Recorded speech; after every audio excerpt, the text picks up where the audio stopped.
Ok, on est parti.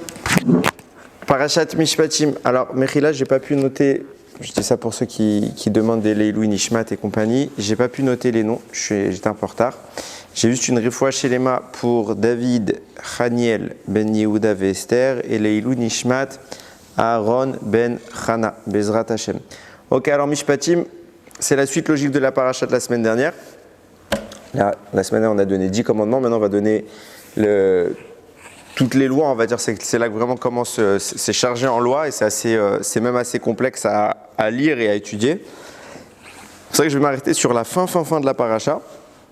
Là-bas, la Torah décrit, et on va voir qu'il y a des choses assez intéressantes, là-bas, elle décrit dans les derniers psukim, quand Moshe Rabbeinu il monte au Har Sinaï pour recevoir la Torah, parce qu'on sait qu'il n'y a pas d'ordre dans la Torah.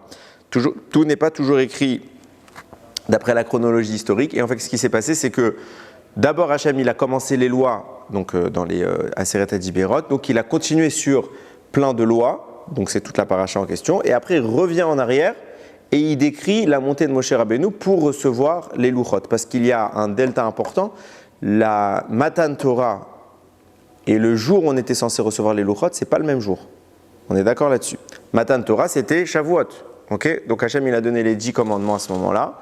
Mais après, Moshe Rabbeinu doit monter au Har Sinaï, recevoir, au terme des 40 jours, il doit recevoir les Luchot. Donc normalement, ça aurait dû être 2 dates et normalement, même ça faisait une application concrète, ça aurait dû créer un autre événement. Mais bon, passons. Le 17 Tammuz, où Moshe redescend, qui aurait dû être un Yom Tov, va se terminer par un triste événement. Je m'arrête vraiment sur les psukim en question, vous allez voir. Et il y a des choses qu'on croit connaître et qu'on ne connaît pas toujours très bien. Vayal Moshe el Ha'ar. Moshe est monté sur la montagne. Vayichas et Anan et Ha'ar. Et à ce moment-là, donc il y a la montagne et les nuées vont recouvrir la montagne. Vayishkon kevod Hashem al Har Sinaï. Et la gloire d'Hashem va recouvrir le Har Sinaï. Vayichaseu he Anan sheshet yamim. Et ça va le couvrir pendant 6 jours. 6 jours, la montagne, comme ça, elle est recouverte.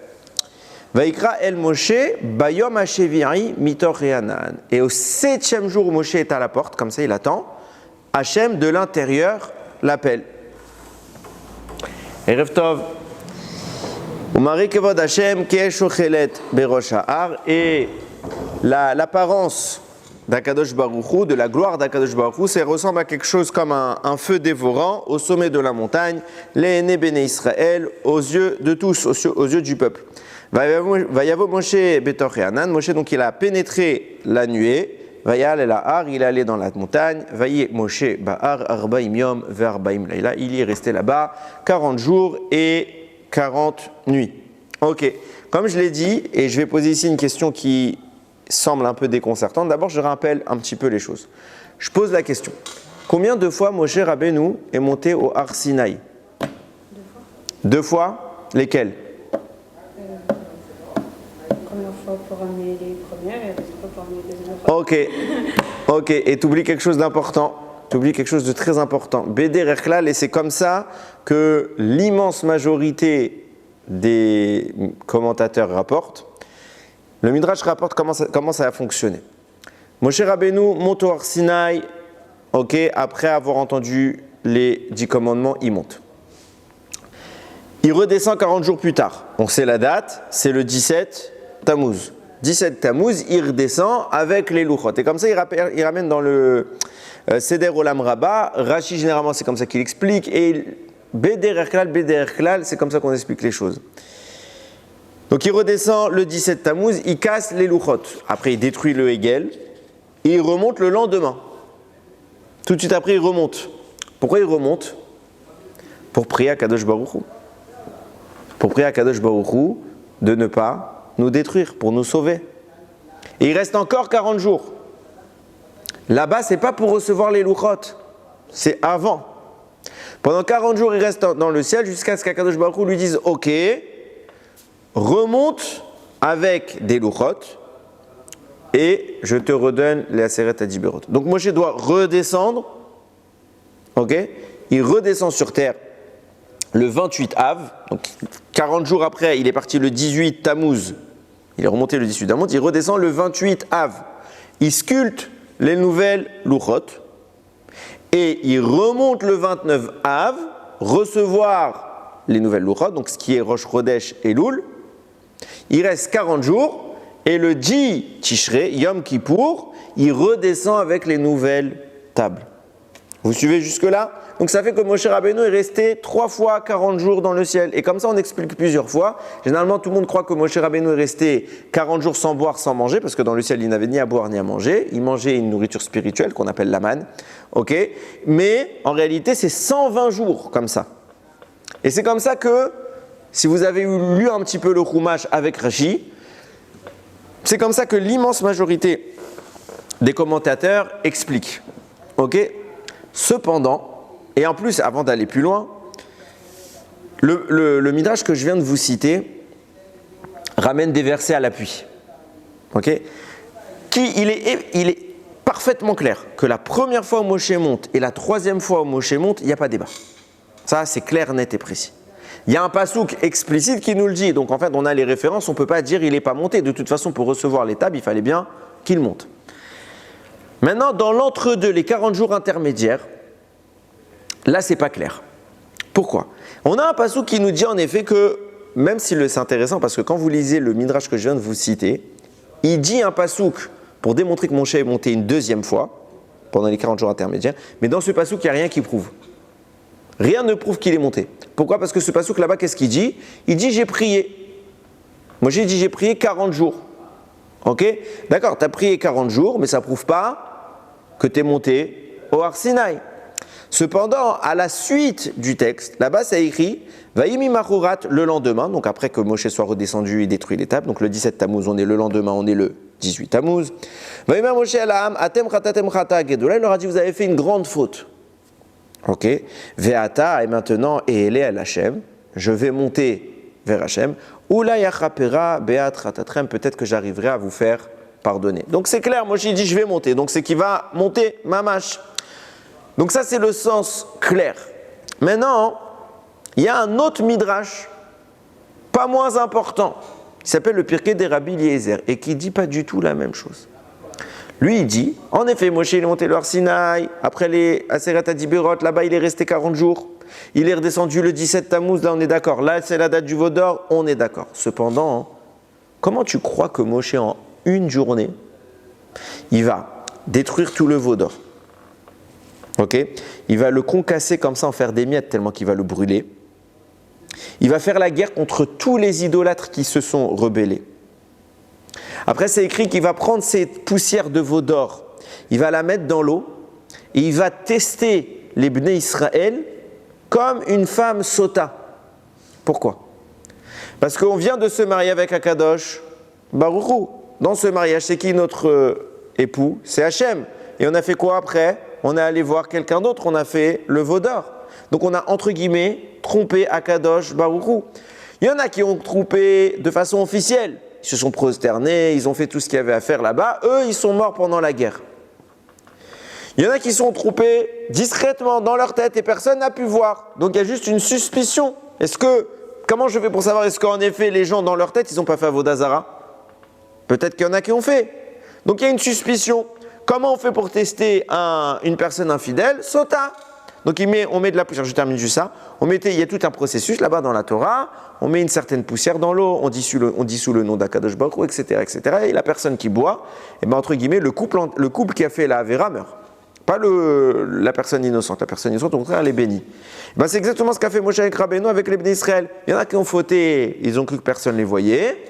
Hachem leur a demandé à Moshe, enfin c'est pas Hachem qui a demandé, en tout cas c'est pas écrit qu'Hachem a demandé, mais Moshe a disséminé les poussières du veau d'or.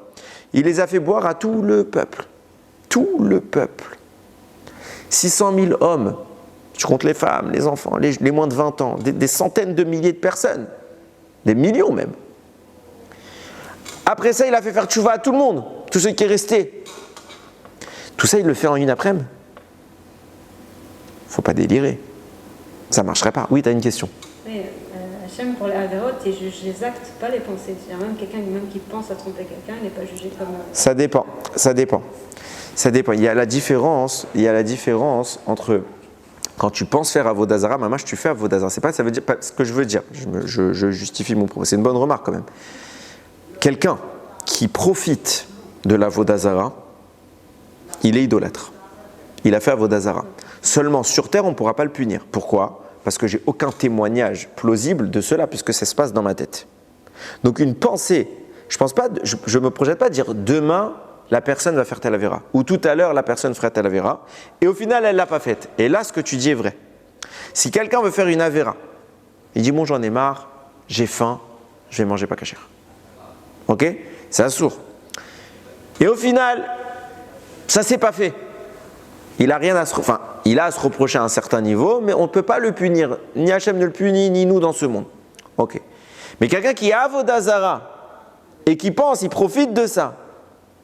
C'est dans sa tête, c'est pas un maasé.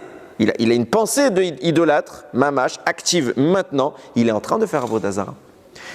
Pareil, quelqu'un qui regarde quelque chose d'interdit. Il ne fait pas un maasé. C'est une pensée. Il profite de quelque chose d'interdit. Il profite du Lachon Hara. Ok? Pas il a entendu un Lachon Hara, il y pouvait rien, ça lui est sorti dessus comme ça. Bon, ok. Quelqu'un il entend Lachon Hara et il dit ah ouais, il rigole, etc. Il n'a rien fait. C'est pas un maasé. C'est une pensée. Ça s'appelle qu'il a fait Lachon Hara. Ça assure de l'écouter. Pareil. Quelqu'un il voit Avodah Zara, il profite de Avodah Zara. De même pour une image pas cachère, il en profite, mais c'est dans sa tête. C'est une pensée. Il fait rien de physique. Ça s'appelle qu'il a fait une avéra. Auto d'avar, la même chose avec l'Avodah Zara. C'est pas qu'il s'est projeté. Quand on dit qu'une personne n'est pas sanctionnable pour une pensée de faute, c'est quelqu'un qui dit je vais faire une faute, il ne l'a pas faite, et au final il n'a pas pu la faire. Ça, Hachem, il t'en veut pas. Enfin, il t'en veut pas. Je mets un bémol là-dessus. Mais c'est pas pareil que s'il avait fauté. Par contre, quelqu'un qui activement maintenant profite d'une avéra, même s'il ne fait rien, ça s'appelle une avéra. Donc dans notre cas à nous, ils sont coupables ceux qui ont voulu profiter du veau d'or. Je suis clair? Très bien. Donc Moshe leur fait tout ce que je viens de vous décrire en une journée. Ça veut dire qu'il arrive le 17, il casse les tables, il détruit le veau d'or, il le disperse, il en donne à tout le monde, il fait la guerre contre les personnes, dont tout le peuple qui se sont rebellés. Okay. Après ça, il fait faire tchouva au Ham Israël, il les remet, dans le Midrash, il va dire, il va les replacer tribu par tribu, tout dans l'ordre. Vient nous dire le Pirkei des Rabbi Eliezer, ça se fait pas en une demi-heure. D'après le Pirkei des Rabbi Eliezer, les 40 jours au milieu, Moshe n'est pas remonté. Il n'y a que 2 fois où il est remonté. Une fois, il est monté au Har Sinaï recevoir les tables, une deuxième fois, il est remonté recevoir les tables. Et il y a un trou de 40 jours au milieu, dans lequel il est resté, mot pour mot, comme ça écrit le Pirkei des Rabbi Eliezer, il est resté dans sa tente. Donc on a 2 midrashim qui s'opposent. Okay, c'est tellement dérangeant que même dans les commentateurs, qui viennent beaucoup plus tard que ces midrashim, ils ne savent pas où se placer. Vous avez, par exemple, le Rosh. Alors avant ça, je l'ai cité la Mechila. Oui, le Rosh. Le Rosh, c'est un grand décisionnaire de la Torah. C'est quasiment je ne vais pas dire que le plus grand, mais c'est dans les Rishonim, c'est le référentiel Ashkenaz. Ok? Avant le Rama, avant le Shulchan Arour, bien avant, c'est des Rishonim. Lui, il écrit, le Pirkei des Rabbi Eliezer s'est trompé. Il y a une erreur de copiste. Il y a eu une erreur en recopiant. La vraie version, c'est comme tout le monde connaît. On a toujours entendu que Moshe, 120 jours, il est resté au Har Sinaï. Comme ça, on a toujours entendu depuis qu'on est petit. Donc, la vraie histoire, il est monté 40 jours, il est redescendu, il est remonté 40 jours pour prier, il est redescendu, il est remonté 40 jours pour recevoir les 2e tables. Et il dit c'est une erreur de copieur. Viennent d'autres commentateurs, comme le Gaon de Vilna, il dit c'est pas possible. Quand on dit qu'il y a une erreur de copie, c'est sur un mot qui peut changer le sens, il y a eu une petite erreur, 1 ou 2. Là, c'est plusieurs phrases. C'est pas possible que quelqu'un se plante en copiant, et que ce soit dans toutes les versions qu'on a, okay, et qu'il se plante en inventant des lignes et des lignes. Ça marche pas. Donc lui, il va plutôt dire l'inverse. Il va dire celui qui fait une erreur, c'est l'autre. S'il y a erreur, c'est l'autre midrash, celui qui dit qu'il est remonté 3 fois. Et il explique. Il dit en réalité, l'ambiguïté, elle est où? Moshe Rabbeinu, oui, il montait, mais pendant les 40 jours, il n'était pas au Har Sinaï dans le ciel. Premier 40 jours, il est monté mamash dans le ciel, c'est un autre monde. Dernier 40 jours, il est monté mamash dans le ciel, c'est un autre monde. Au milieu, il est resté sur terre, dans sa tente, et il fait tout ce qu'il a fait là. Et chaque fois qu'il devait aller prier, il grimpait le Har Sinaï dans une dimension physique, et il priait au Har Sinaï. Mais c'était pas, il est monté dans le ciel, dans les nuées, etc., etc. Maintenant, c'est tellement intéressant, c'est que comme je vous dis, il y a des il y a des preuves dans les deux sens. Il y a un argument, comme je vous l'ai dit tout à l'heure, Moshe il dit clairement, Ve'ata el Hashem, je vais monter. Donc comment tu peux me dire, c'est pour ça qu'il y en a qui disent que ce qu'il dit le Gaon de Vilna, ça ne marche pas. Comment tu me dis Moshe il est monté, il est redescendu, il est monté, il est descendu 40 jours. Moshe, il dit je vais monter dans le ciel. Maintenant, comment tu peux me dire qu'il n'est pas monté? D'un autre côté, il y a un commentateur qui s'appelle le Chris-Kouni qui amène une preuve béton armé qu'il n'a pas pu monter. Béton armé. Il dit de quel droit il est monté? On voit, je vous donne un exemple. Fin du livre de Shemot, dans Pekoudé, là-bas on construit le Mishkan. Et là-bas on raconte que la nuée, elle se pose sur le Mishkan. Et Moshe reste à l'entrée, comme ça il attend. Le livre de Shemot se termine comme ça. Et commence tout de suite après le livre de Vaïkra. Vaïkra Hashem, El Moshe. Hashem a appelé Moshe. Qu'est-ce qui se passe? Là-bas le Ramban écrit. Qu'est-ce qui s'est passé? Moshe il a raisonné. Il a dit quoi? Il a dit, je ne vais pas rentrer, il y a les nuées sur le Mishkan, je n'ai pas le droit de rentrer. Donc il attendait qu'Akadosh Baruch Hu l'appelle. D'où il a appris ça? De notre paracha. Qu'est-ce que je vous ai lu tout à l'heure? C'est pour ça que je vous ai dit qu'il y a une grande ambiguïté. Quand Moshe monte au Har Sinaï, là-bas c'était écrit Vaïchaseu Heanan Sheshet Shamim. 6 jours il est resté devant les nuées qui recouvraient la montagne.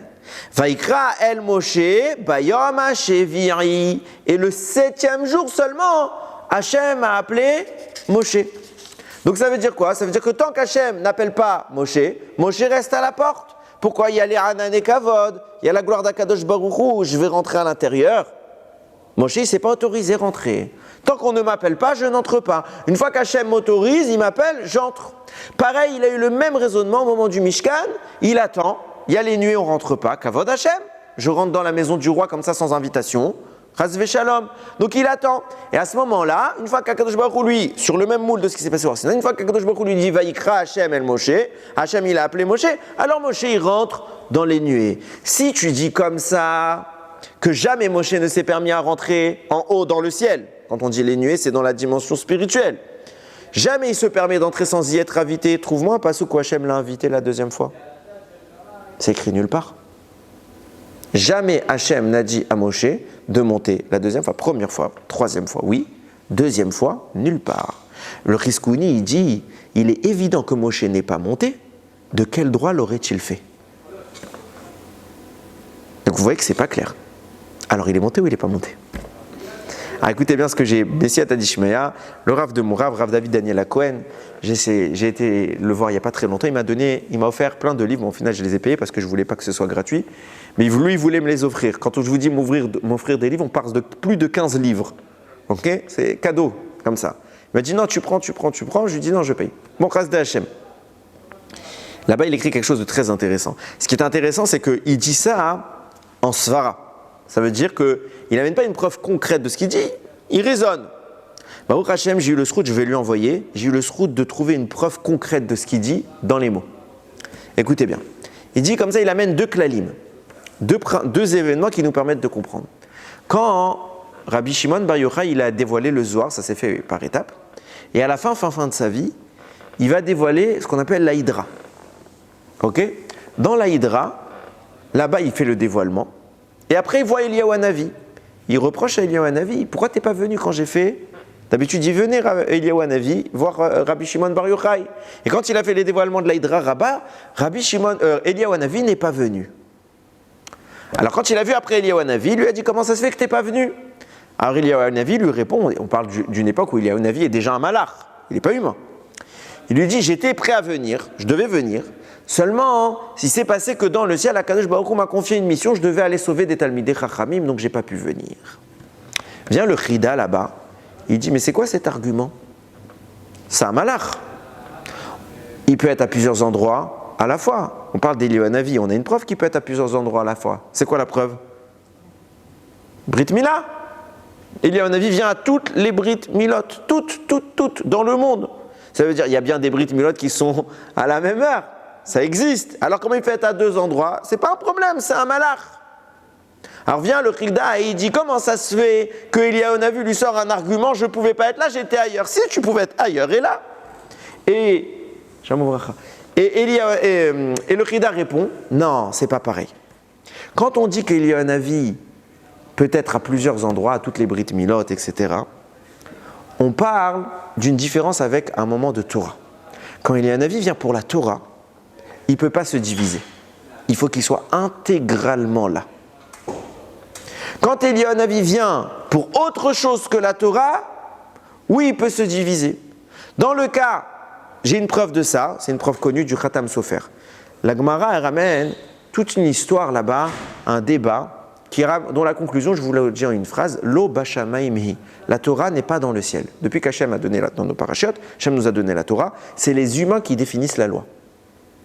J'en veux pour preuve, Rosh Hashanah, tous les Rosh Chodesh, toutes les fêtes, toutes les décisions, le Beth Din d'en haut attend la décision du Beth Din d'en bas. Une fois que nous sur terre on a dit Rosh Chodesh, alors eux ils disent Rosh Chodesh. Ah, on s'est décalé d'un jour.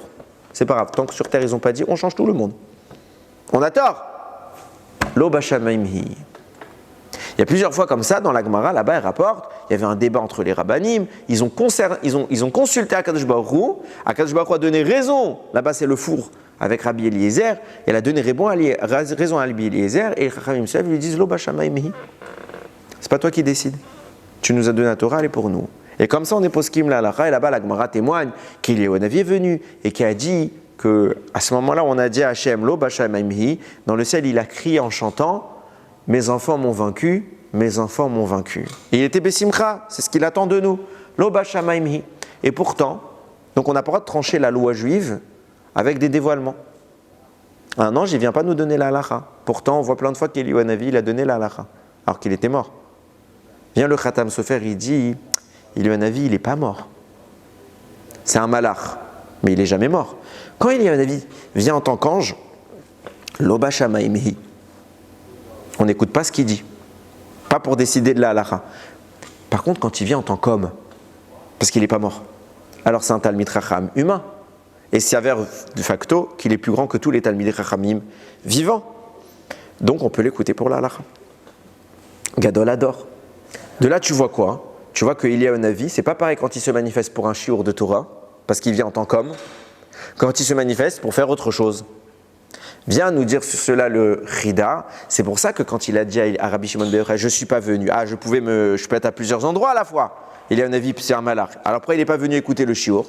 Réponse, quand il s'agit de Torah, je ne viens pas à moitié.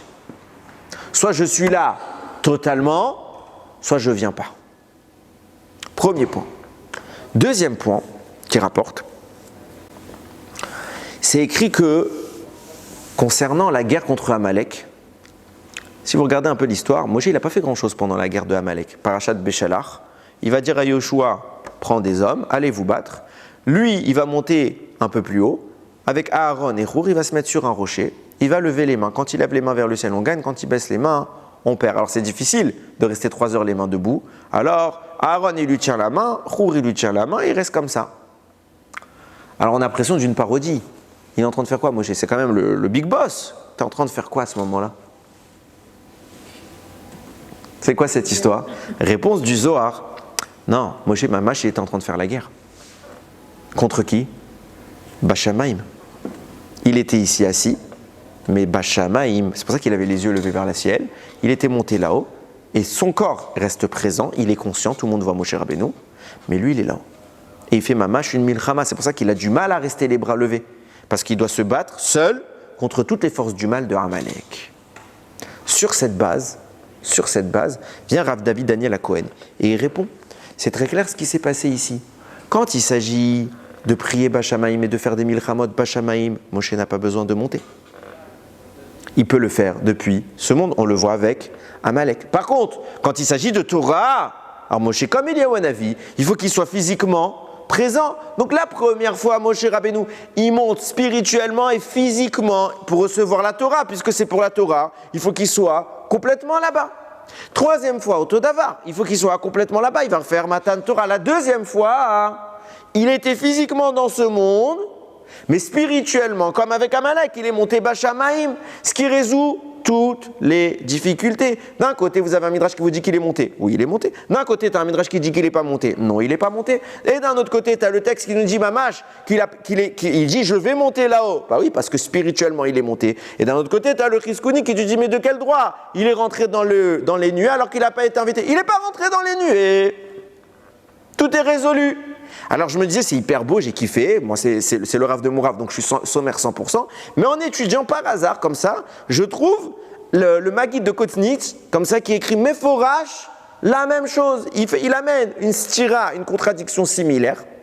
Et là-bas, ils disent, mais cette question ne se pose que parce qu'on ne connaît pas Moshe. Moshe Rabbeinu, le Rambam écrit que son niveau prophétique n'a strictement rien à voir avec le niveau prophétique de tous les autres prophètes. Tous les autres prophètes, quand Akadosh Baruch Hu s'apprête à parler avec eux, ils doivent s'isoler, se mortifier, se détacher de la matière. Et au moment où le dévoilement se fait, leur corps s'efface. Ça veut dire quoi? Ils s'effondrent, ils n'ont plus aucune teneur. Et c'est ça ce que j'appelle l'effacement du corps. Et puisque le corps n'est plus capable de faire obstacle, alors il se passe quelque chose, mais ils sont totalement KO. Ils sont inconscients. Ils ne peuvent pas faire autre chose en même temps. Ils ne peuvent pas être en train de parler avec quelqu'un et en même temps, Shamaïm, ils reçoivent une prophétie. Non, ils doivent être complètement détachés de ce monde. Moshe, ça n'a rien à voir. Moshe reste debout, il reste éveillé, il peut se déplacer et parler avec Dieu. Du coup, il dit, quand c'est écrit comme ça dans le Midrash, Moshe Rabbeinu, il a vu que les Bnei Israël ont fait la faute. Dans le ciel, il n'a pas laissé un endroit sans s'y rendre personnellement pour obtenir là-bas la tchouva du Ham Israël. Comment il est rentré là-bas? Nous disent Rachamim, Moshe, du bas jusqu'au milieu, c'est un homme. C'est un midrash méphorage, ce que je vous dis. Du milieu jusqu'en bas, c'est un homme. Du milieu jusqu'en haut, c'est quelque chose de divin. On n'est pas en train d'idolâtrer Moshe, chaz v'shalom. Il y en a qui ont fait ça. Ce qu'on est en train de dire, c'est qu'il est arrivé à sanctifier son être au point de faire le pont entre les deux mondes et de faire l'ascenseur quand il veut. Et consciemment, sans perdre ses forces. Donc, tout en étant dans sa tente, Moshe fait cette tefila, et Mashamaïm, il monte, sa neshama rejoint le ciel, et il fait la guerre là-haut, au point que le Midrash atteste. Il n'a pas laissé un endroit dans le ciel où il n'a pas obtenu un accord de protection du Ham Israël. Meforash, reste là, toi. Meforash, clairement, que Moshe Rabbeinu, comme ça, il a réussi à sauver le Ham Israël, ce qui explique qu'en effet, il y a l'ambiguïté du milieu de ce qui s'est passé. Sur ça, il y a un Gali Razia qui est rapporté dans l'Yalkut Réouveni, mais je l'ai retrouvé également dans son texte, page 2b, 2b, 2.1, donc le tout début. Il dit, sachez qu'au final, donc il se passe quoi? Même si il y a eu une sorte de transit entre les trois dates, Moshe Rabbeinu, pour obtenir définitivement la Torah, il va se battre pendant 120 jours. 40 premiers, malheureusement ça ne tient pas. 42e pour avoir l'autorisation de redonner la Torah. Et 43e pour définitivement, et cette fois la maintenir dans ce monde, il va obtenir la Torah. Ces 120 jours-là, écrit-il, 120 jours-là, c'est le tikkun de ce qui empêchait la Torah dans le monde. Et il explique de quoi on parle. Je rajoute quelques explications pour qu'on ait les choses claires. Il dit, Chachamim rapporte Masechet Sanhedrin, le monde existe pour 6000 ans. 2000 ans de Tohu, de néant, 2000 ans de Torah, 2000 ans de Mashiach. Ça ne veut pas dire que Mashiach arrive à l'an 4000, parce que sinon il y a un problème mathématique. Ça veut dire que Mashiach peut venir à partir de l'an 4000, mais pas avant. Ok? Pourtant, vous avez plein de textes qui vous montrent que si Adam Arishon n'avait pas fauté, Mashiach. Donc ça veut dire que parce qu'en même temps que je vous parle, je me rends compte de ça, ça veut dire que cette séparation des trois temps, ok, elle n'est pas native dans la création du monde. Elle est venue plus tard. D'accord?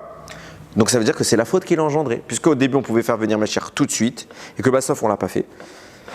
Alors ça veut dire qu'il s'est passé quelque chose à ce moment-là. C'est quoi ces 2000 ans de néant? Qu'est-ce qu'on appelle 2000 ans de néant? Rami m'explique, pas de Torah. Il n'y a pas de Torah dans le monde. Certains individus isolés connaissent la Torah, et c'est tout. Mais le monde n'est pas apte à recevoir la Torah. À partir de quand le monde va commencer à se préparer à recevoir la Torah? À partir d'Avraham Avinu. Avraham va faire le travail de réparation, justement, qui va aboutir à l'obtention de la Torah. Et donc pendant les 2000 ans qui suivent, depuis Avraham, Yitzhak, Yaakov, les tribus qui descendent en Égypte, Moshe Rabbeinu, là on se prépare à la Torah et après ça continue comme ça. Donc 2000 ans sans Torah. À cause de qui? À cause de deux hommes. Adam et Noach. Adam et Noach. Pourquoi? Parce que la Torah, du vivant de ces deux hommes, aurait dû être donnée. Du vivant de ces deux hommes. Et à chaque fois, qui doit donner la Torah? Moshe Rabbeinu. C'est lui qui est dans ce monde. Vous savez que chaque être humain a un but. Et on ne peut pas lui prendre son but. Il est là pour ça. Donc je ne peux pas faire ta mission à ta place. Moshe, il a une mission, alors c'est lui qui la fera. Donc à chaque fois que la Torah était susceptible d'être donnée, Moshe était présent pour la donner. On voit ça. Très simple. La première incarnation de l'histoire de Moshe Rabbeinu, c'est qui? Hevel. Hevel, le fils d'Adam. Donc il était là pour donner la Torah. S'il n'y avait pas eu ce qu'il y avait eu, la faute d'Adam qui va engendrer la mort dans le monde, puis après Caïn, cette faute va faire germer Caïn, qui est une force du mal, qui va tuer Hevel. Et donc les forces du mal vont vaincre Adam et donc empêcher le don de la Torah. Pareil à l'époque de Noach. Noach, sachez-le, j'avais fait déjà plusieurs shiurim sur le sujet. Normalement, à la place du Maboul, qu'est-ce qu'il devait y avoir? Matan Torah. On voit ça dans Matan Torah.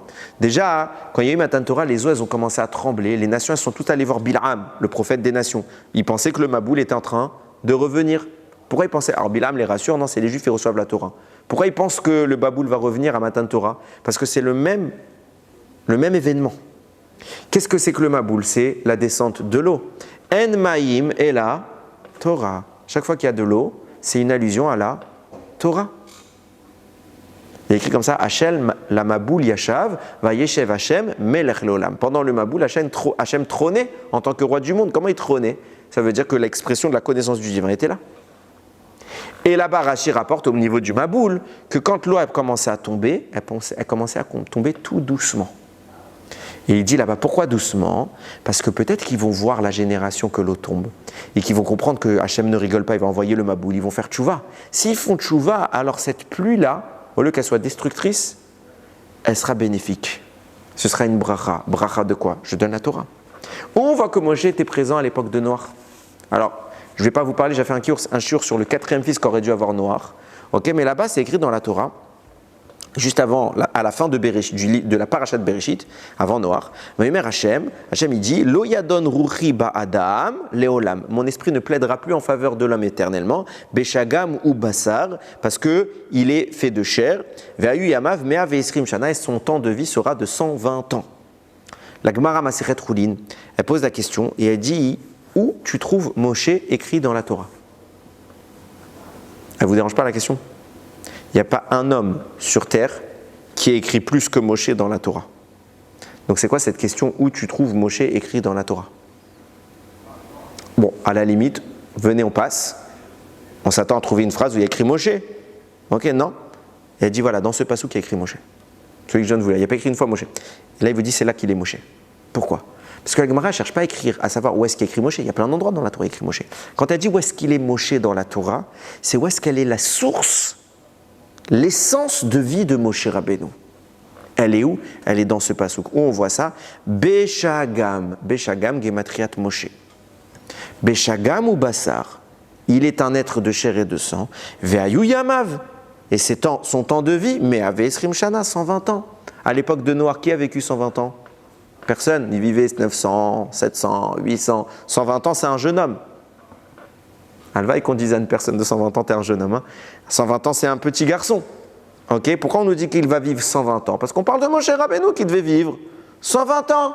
Là-bas, nous dit la Torah, là-bas, il est Moshe Rabbeinu. Ça veut dire juste avant le Maboul, qu'est-ce qu'il y avait? L'essence de Moshe était déjà dans le monde. Si on avait été méritant, on aurait eu cette essence et on aurait eu Matan Torah. Seulement, Noach ne va pas être méritant. Il ne va pas réussir à faire ce qu'il faut. Et au contraire, ça va se conclure comment? Il va s'enivrer et se déshabiller dans sa tente. Nous dit Rachamim, écoutez bien, nous dit le Gali Razia. Normalement, à cause de cela, ça va générer un bgam. C'est quoi? Un défaut. Ça veut dire que pendant ce temps-là, c'est quoi les 2000 années de néant? C'est le temps de vie de Adam et le temps de vie de Noach. Seulement, Adam devait vivre 1000 ans. Il a vécu 930, il manque 70. Noach a vécu que 950, il manque 50. 70 plus 50, ça vous fait 120. 120, il manquait 120 ans de néant.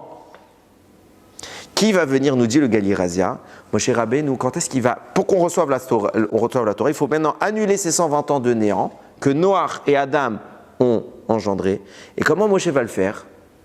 Il va se battre et il va réussir à concentrer en 120 jours le manque et rattraper ce manque des 120 années de néant pour justement permettre la descente de la Torah malgré tout. Ce qui commence à nous donner une autre appréhension aussi de pourquoi ça n'a pas marché le premier Matan Torah.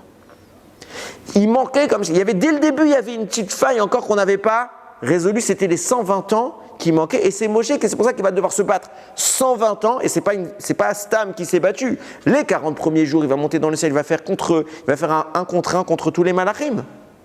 Un après l'autre, il va se battre. Là-bas, il y a des midrashim qui racontent terrifiants. Un par un, il est monté strat après strat, il montait, il était terrifié, et il confrontait les malachim et il gagnait. C'était un vrai combat. Après, il redescend. Les forces du mal, pendant que lui, il est monté, les forces du mal, elles ont profité pour descendre. Alors, il redescend sur terre, encore il fait la guerre aux forces du mal, puis après, il remonte. Ah, ben, c'est pour redonner. Tu peux même le donner en un jour. Non, encore 40 jours où Moshe va se battre. Pourquoi ? Parce qu'il faut détruire tout le problème. Le problème qui a été initié par Adam et Noach. Venons, on va essayer de réfléchir un petit peu ensemble. On va essayer d'appréhender vraiment légèrement c'est quoi le travail que Moshe a réalisé pendant ces 120 jours. De même que la Gemara que je vais citer tout à l'heure demande où Moshe se trouve écrit dans la Torah, la Gemara demande Aman mina Torah minaïn. Où tu trouves Aman qui est écrit dans la Torah.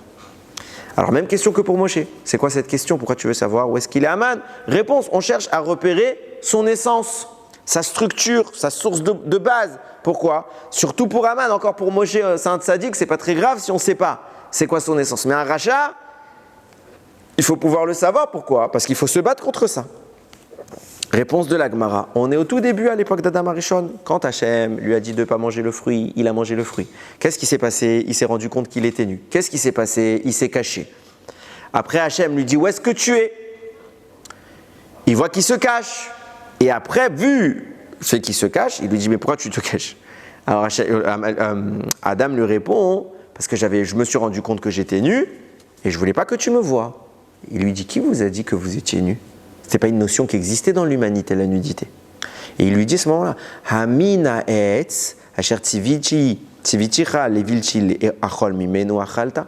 Est-ce que l'arbre que je t'ai interdit de manger, tu en as mangé? La Gemara dit ne lis pas Hamina etz, et là, Haman. Là, il est Haman. Quel rapport? Pourquoi c'est lui Haman? Parce que Yehe Mem Nun, alors ça fait Haman?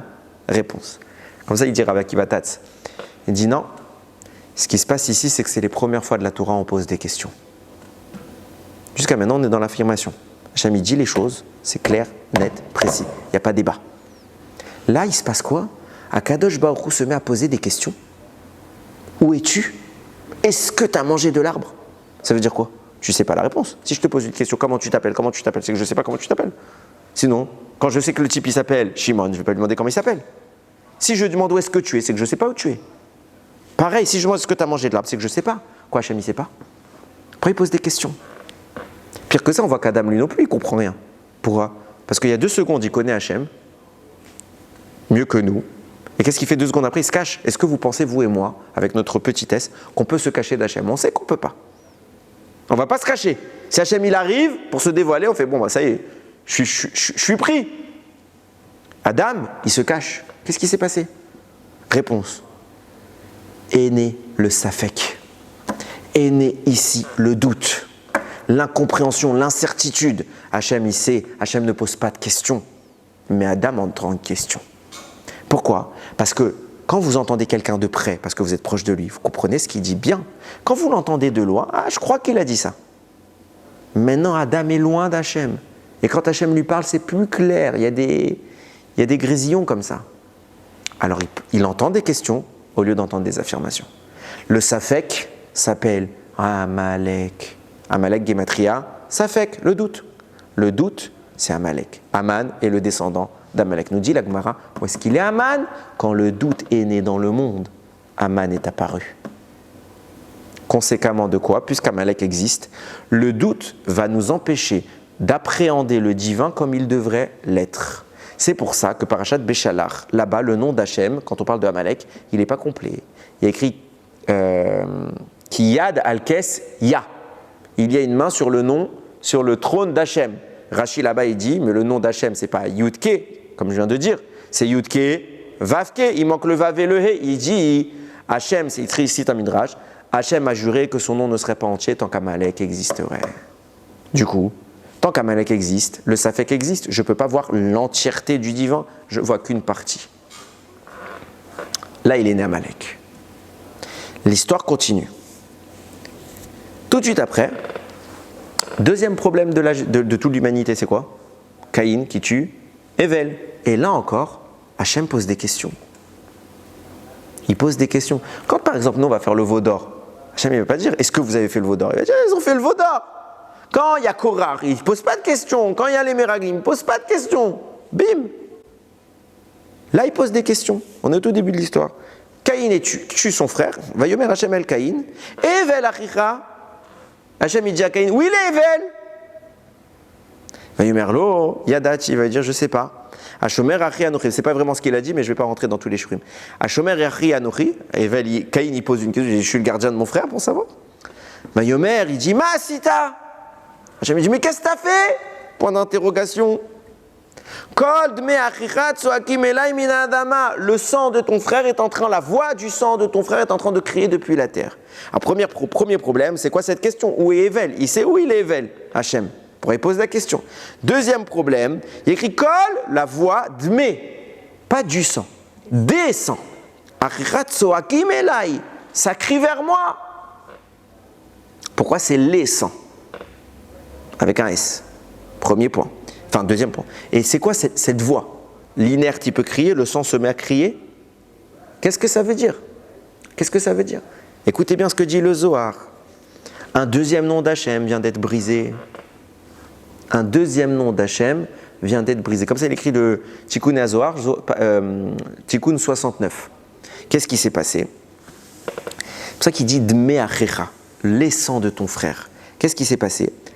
Regardez bien.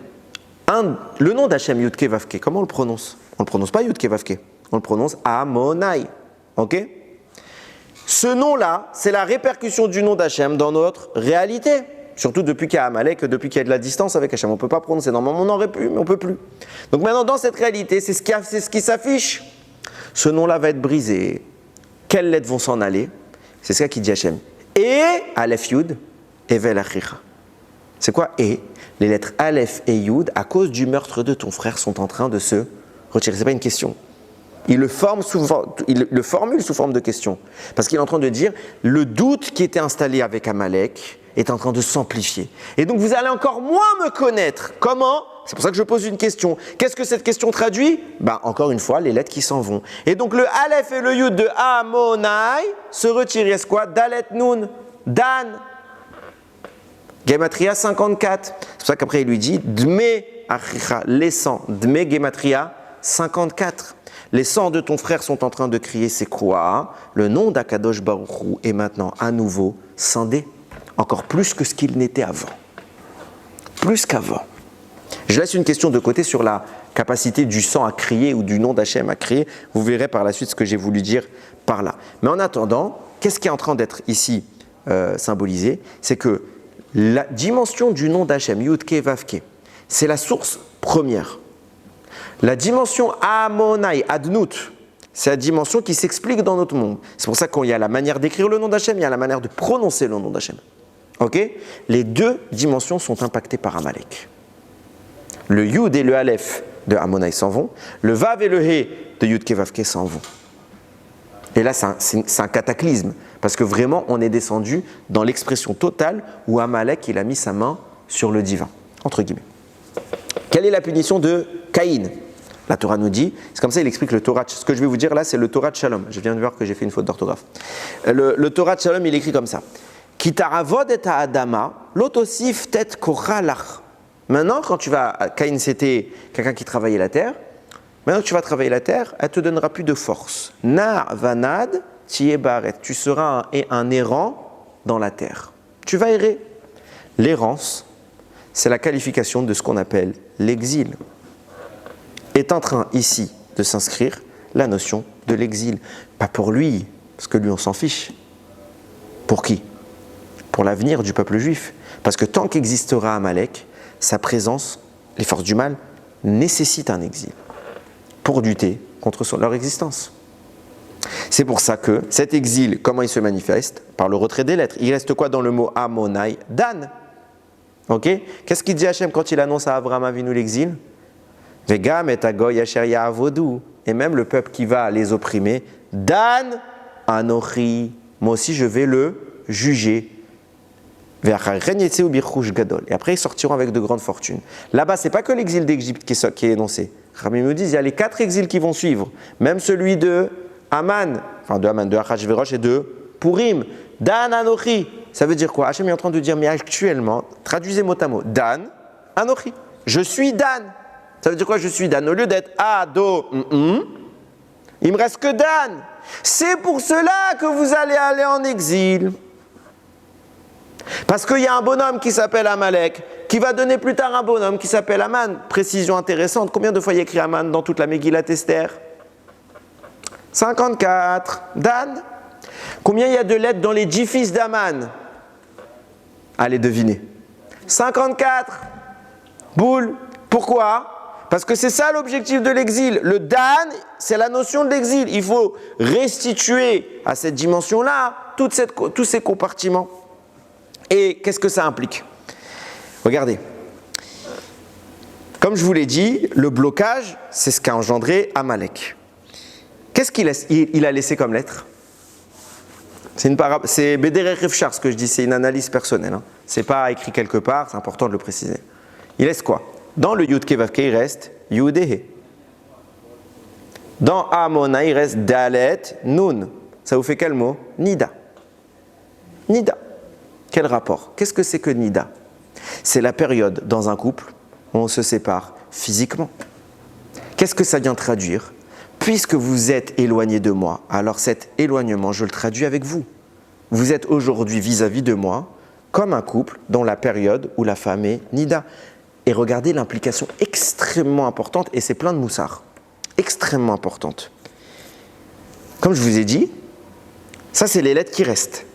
Qu'est-ce qui se passe pendant la période où le couple vit la femme est Nida? On n'est pas séparés totalement. C'est physiquement qu'on est séparés. Comment se fait alors à ce moment-là la vie en couple? Juste par la parole. On ne peut pas se toucher. Même ça, on n'a pas le droit. Okay? Même donner de main en main, on n'a pas le droit. Mais parler, non seulement qu'on peut, et d'Afka, on doit. C'est toute une autre approche de l'intimité. Ok?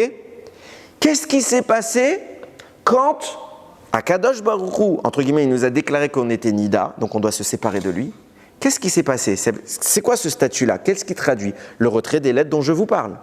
Quand c'était dans le nom Yudke Vavke, c'était quoi les lettres? Vavehe, valeur numérique 11.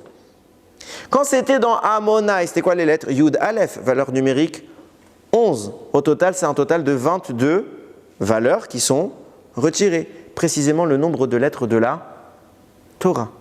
Qu'est-ce qu'est en train de dire Hachem? On ne peut plus se parler. On ne peut plus se parler. Vous avez empêché la Torah de venir dans le monde. Vous deviez, Adam devait, Noach devait. Vous avez empêché la Torah de venir. Je n'ai plus de moyens de communication avec vous. C'est pas Stam, vous êtes Nida, on n'a plus de Kesher.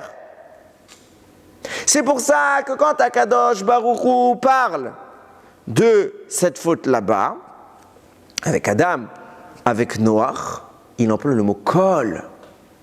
Il n'y a plus de mots, il n'y a qu'une voix. C'est quoi une voix? Quand est-ce qu'on dit pourquoi il n'y a pas écrit le sang de ton frère se plaint? Il n'y a pas écrit ça. Il y a écrit la voix. Il n'y a pas de parole. À cause de ce que vous avez fait, vous avez retiré les 22 lettres de la Torah, je ne peux plus les descendre. Puisqu'il n'y a pas de lettres, on ne peut que faire du bruit. On ne peut pas parler si je n'ai pas de lettres. Qu'est-ce que c'est que les lettres? C'est l'utilisation de la voix. Si j'ai plus de lettres, il ne reste que la voix. Donc comme vous avez enlevé la deuxième fois à l'époque de Caïn qui tuait Vel, vous avez enlevé les 11 autres, il n'y a plus de lettres. Alors il n'y a que Kol. Il n'y a que le cri. Tsorakim, il crie vers moi. Un cri, ce n'est pas des mots. On ne peut plus parler avec Akadosh Baruch Hu. Comment on répare ça? Comment on répare ça? Réponse, tfila. Il n'y a que la tfila où on commence à initier le discours. Quand dans un couple il y a une dispute, un des deux doit commencer à parler. Pas toujours le même. Hein. Un des deux doit commencer à parler. C'est pour ça qu'on doit prier. C'est intéressant. Quand on parle de tfila, on parle de l'amida. Comment on appelle l'amida dans la halakha? Shmona Esrei. Pourquoi? Parce qu'il y a 18 brachot. Aujourd'hui, il y en a 19. Parce qu'avec la destruction du Beth Amikdash, on a rajouté la malchinim et la minim. Mais non, mais dans la réalité, il y a 18 brachot. Partout, c'est écrit la Shmona Esrei. Tous les livres comme ça. Shmona Esrei, donc 18 brachot. Combien on fait de tfilat par jour? 3. 3 fois 18, 54. 54. On vient précisément faire quoi? Renouer avec Hachem. On prie, on parle, on remet des mots. On remet des mots. Parce que certes, on est nida, mais c'est parce qu'il faut quand même se kécher là. Si même quand le couple est en séparation physique, s'il n'y a plus de parole, alors même quand la femme elle redevient théora, il n'y a plus rien. Il n'y a plus rien, puisqu'il n'y a même plus de lien entre nous. C'est pour ça qu'il faut nourrir la parole. Il faut qu'elle soit constructrice. Quand Akadosh Baruch Hu dit, mais il n'y a plus rien entre nous, alors qu'est-ce qu'il attend? Qu'on prie. Et regardez comment ça se traduit, mot pour mot. Quand vous regardez un détail que je n'ai pas encore expliqué, qu'est-ce qu'Hachem il a dit à Caïn? Na vanad. C'est les mêmes lettres que Avon, Dan, la faute de Dan. Tout ce que je vous explique depuis tard. Mais on a expliqué qu'est-ce que c'était la faute de Dan. Dan, c'est quoi? C'est vous avez perdu les lettres, vous êtes devenu Nida. Ok. Na, c'est quoi tout ça? Quand il lui a dit le mot Na, il y a deux mots. Na, vanad. Tu vas errer comme ça, on va et vient. C'est quoi Na? Il lui dit, bah, tout ça c'est la conséquence de quoi? La conséquence que vous n'avez pas reçu la Torah. Quand est-ce que vous devez recevoir la Torah? À l'époque de Adam, vous avez loupé. Donc le néant s'installe. À l'époque de Noach, vous avez loupé. Le néant s'installe. Combien il manque pour recevoir la Torah? 50 chez Noach, 70 chez Adam. 50, ça fait Gematria Nun. 70 Gematria Ain, Na. Les 70 et les 52 Adam et Noach sont l'élément bloquant qui vous amène en exil. Quand vous allez aller en exil, Moshe Rabbeinu devra se battre contre toutes ces forces-là pour les combler. Et qu'est-ce qui se passera? À la seconde où vous allez faire un élan vers moi, tout va changer. Ils sont en exil, on est en Égypte. On est d'accord? On souffre. C'est écrit une seule fois qu'on a prié? Nulle part. À un moment, il y a écrit. Le roi d'Égypte, Vayi Bayami Mahem, Arabi Mahem, c'est fut au bout d'un bon moment. Vayamot Melech Mitzrayim, il est mort. Bon, en fait, il n'était pas mort, il avait la tsarat. Vayanechu ben Israël mina avoda. Ils se sont un petit peu reposés. Vayizraku. Vatal shavratam. Ils ont gémi et leur plainte est montée. Ils n'ont pas parlé. Ils ont gémi. Ils ont poussé des cris. Dans le Télim, il y a écrit Vayitzaraku el Adoshem, el Hashem batsar lahem. Ils ont crié vers Hashem à cause des souffrances. Vayishma Elokim, tout de suite, qu'est-ce qu'il a fait? Hashem, il a entendu Etna akatam. Leur plainte. Qu'est-ce qu'il fait? Il va voir Moshe. Tout de suite. Il commence à faire ce pas-là. Ils veulent parler. Ils n'ont pas les mots, ils ne peuvent pas parler encore. Alors je vais aller voir quelqu'un pour qu'il puisse parler. Qu'est-ce qui se passe? Moshe, il ne sait pas parler. Il n'arrive pas à parler, Moshe. Il dit à Kadosh Baruch Hu, moi je ne sais pas parler, c'est normal. Les 22 lettres, elles ne sont pas encore revenues. Vous êtes Nida. Qu'est-ce qu'il faut faire? Il ne faut plus être Nida. Comment une personne, elle est plus Nida? Une fois qu'elle a terminé, elle va au Mingvé. C'est pour ça que quand on est sorti d'Égypte, on est allé directement vers la mer. Que Chachamim décrivent comme étant un grand Mingvé. Pourquoi Kadosh Baruch Hu nous a fait passer par la mer? C'était pour purifier le Ham Israël. À la seconde, on est passé par la mer, il a dit maintenant vous comptez, vous allez directement vous diriger vers le Har Sinaï et je vais vous redonner la Torah. Je vais vous redonner la Torah. Et là, les lettres reviennent. Léa Kadosh Baruch Hu se remet à parler avec le Ham Israël et le Ham Israël se remet à parler à Kadosh Baruch Hu. Et cet homme qui ne sait plus parler, qui ne savait pas parler, subitement, il a le verbe. À un détail près, il manque 120 jours. Quand on arrive au moment de Matan Torah, on vient recevoir les lettres.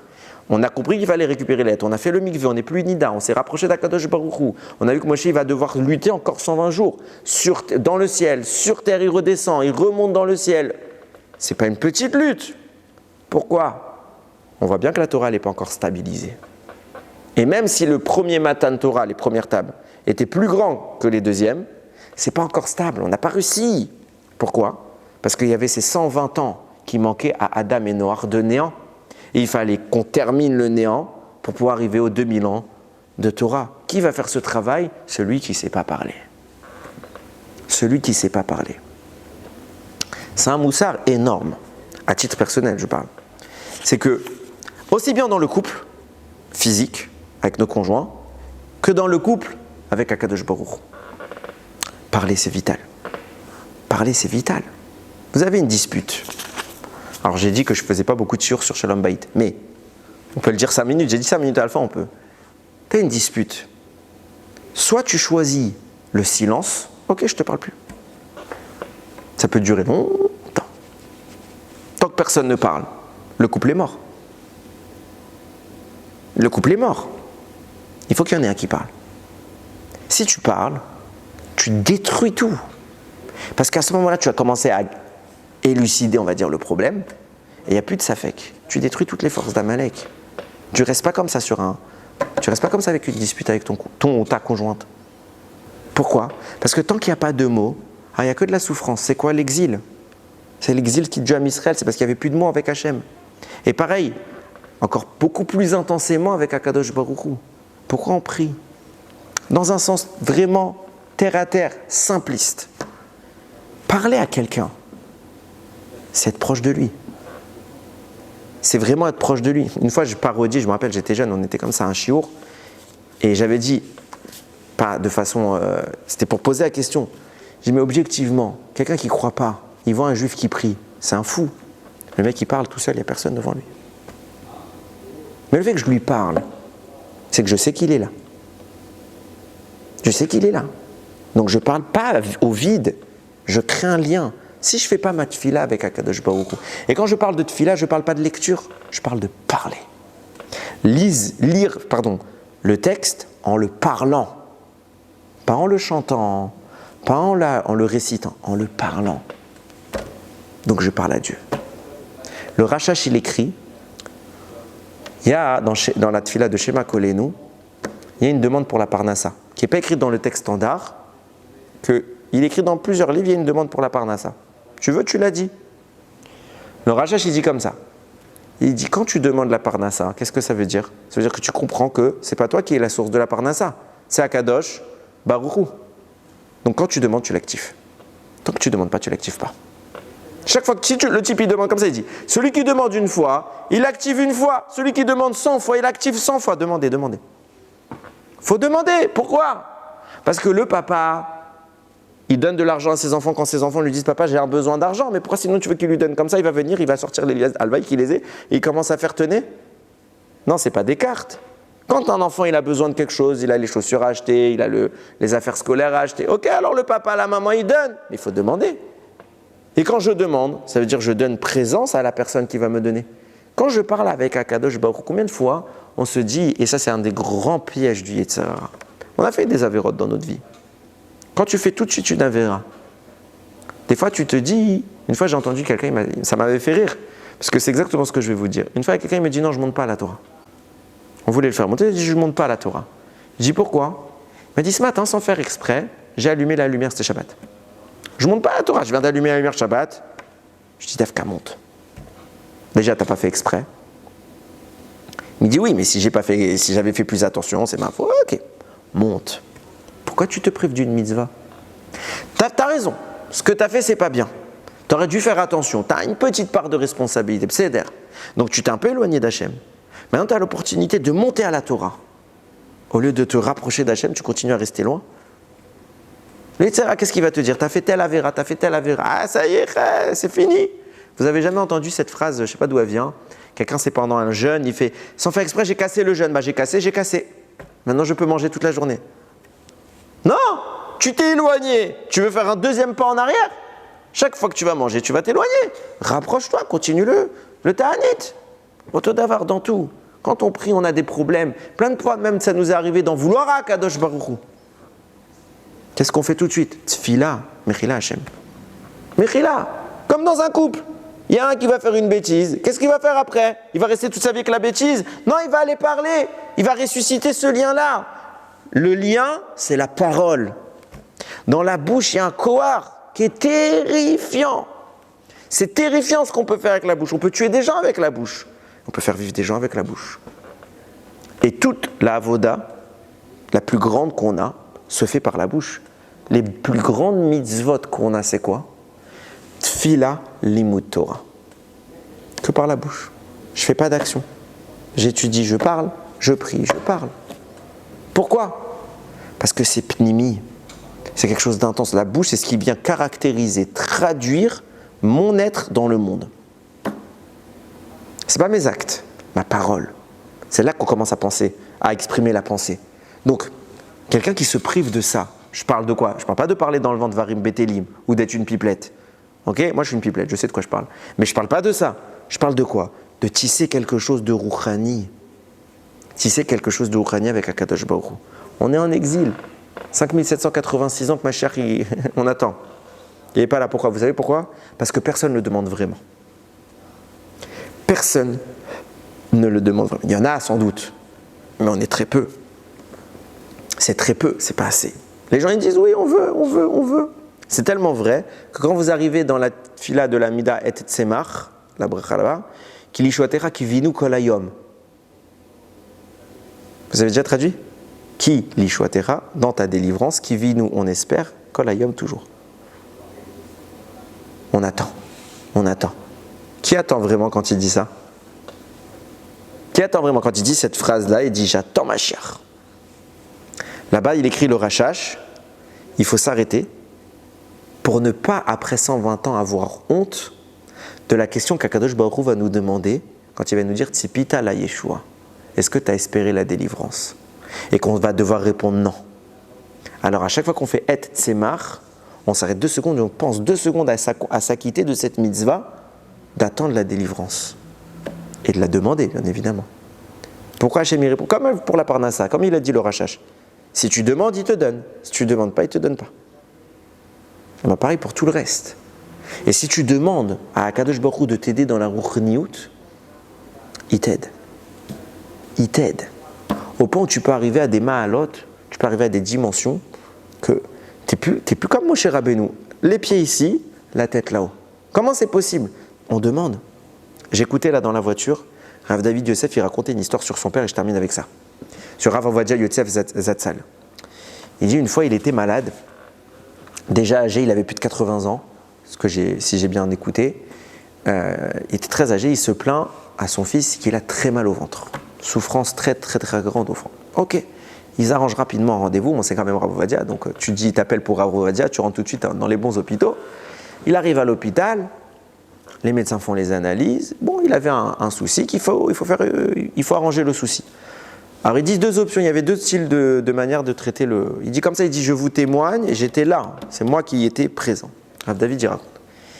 Il dit 2 manières, soit on fait opération avec anesthésie générale, ok, donc ça prend un certain temps, on fait l'opération, ça fait pas mal, pas du tout dangereux, ok, et puis après, bon, le temps de se remettre un petit peu, vous faites quelques jours à l'hôpital et puis vous rentrez chez vous.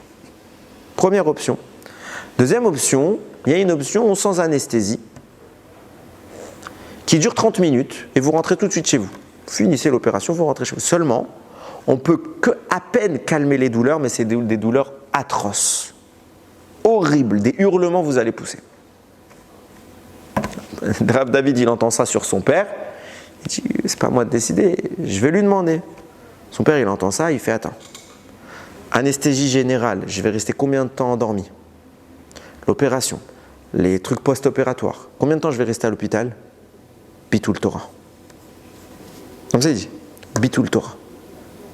Faites-moi la petite opération. Le médecin lui dit, Voda Rav, les douleurs, c'est atroce. Vous allez hurler. C'est 30 minutes. Mais vous allez hurler au martyr, vous allez souffrir. Bitoul Torah. J'ai 80 ans, j'ai pas le temps. Comme ça, il dit. Ok. Il dit à son fils, donc ils sont même pas en salle opératoire, hein, vous savez, ils font passer dans les artères, ou je sais pas comment ils font. Il dit à son fils, va me chercher tel Gemara, j'ai une souga à étudier. Son fils il court, il amène la Gemara, il se met comme ça, il lui dit bon voilà, vous allez devoir sortir. Il y avait lui et je me rappelle plus c'est qui était avec lui. Il dit bon je vous rassure, on va fermer la porte, vous allez entendre des hurlements, c'est normal, ok? Comme ça on doit faire. Ça va pas durer longtemps, mais des hurlements, vous avez l'impression qu'on est en train de torturer quelqu'un. C'est d'air. Son père il se met, il lui dit alors mettez-vous sur le côté. Lui il ouvre sa Gemara, il est comme ça, il tient sa Gemara. Ils attendent, ils sont derrière la porte, il fait Tehillim. À un moment, il approche un peu pour écouter l'oreille, comme ça. Il entend le médecin, scalpel, ou je sais pas ce quoi. Donnez-moi tel truc, voilà, j'ai fait ça. 30 minutes passent, le médecin, il sort, il dit, Baruch Hashem, tout s'est très bien passé, on a résolu le problème. Ok, alors vite, il court voir son père. Papa, ça va, alors comment ça a été? Et son père, il s'énerve. Bon, tu peux pas leur dire qu'il commence à un moment l'opération, parce que combien de temps on va rester ici? Pas un cri. Pas un cri. Le corps ici, la tête là-haut. Le corps ici, la tête là-haut. C'est possible. C'était un homme, hein. C'était pas un malach. Faut pas croire. Moi, j'aime pas quand les gens disent ah malach Hashem. Non, un être humain comme nous, qui a focalisé sa vie sur quoi? Torah. Le corps ici, la tête là-haut. Au point qu'il n'a pas vu l'opération. C'est faisable. Alors pourquoi pas nous? Pourquoi on va arrêter de parler de Torah? Parler d'Hachem, c'est le faire exister dans ce monde. C'est quand il existe dans ce monde qu'il se dévoile. Et bien, puisque c'est les 22 lettres qui nous manquent, alors venez, on utilise ces 22 lettres. Tfila, Limud Torah, quand ces 22 lettres elles viennent, alors on fait notre mikvé. Akadosh Baruch Hu revient à Amonai, Yudke, Vavke. Il vient, il nous libère, Bimera Be'amenu, et on reçoit à nouveau, enfin du moins, on reçoit Mashiach. On construit le Beth Amikdash, il raconte qu'on est le srout toute notre vie d'avoir dans notre bouche que la parole d'Akadosh Baruch Hu, la parole d'Akadosh Baruch Hu, qu'il entende notre filote, qu'il sauve, qu'il protège tous nos chayalim, que dans ce matzav dans lequel on est actuellement, où tout le monde se pose des chélotes, qu'il n'y ait plus de safek, c'est Amalek, qu'Akadosh Baruch Hu nous fasse tout passer, une ledakala, comme on dit pour le Mashiach, une naissance sans souffrance, qui vienne nous libérer, bimera be'amenu, Baruch Adonai le'olam, Amen ve'amen.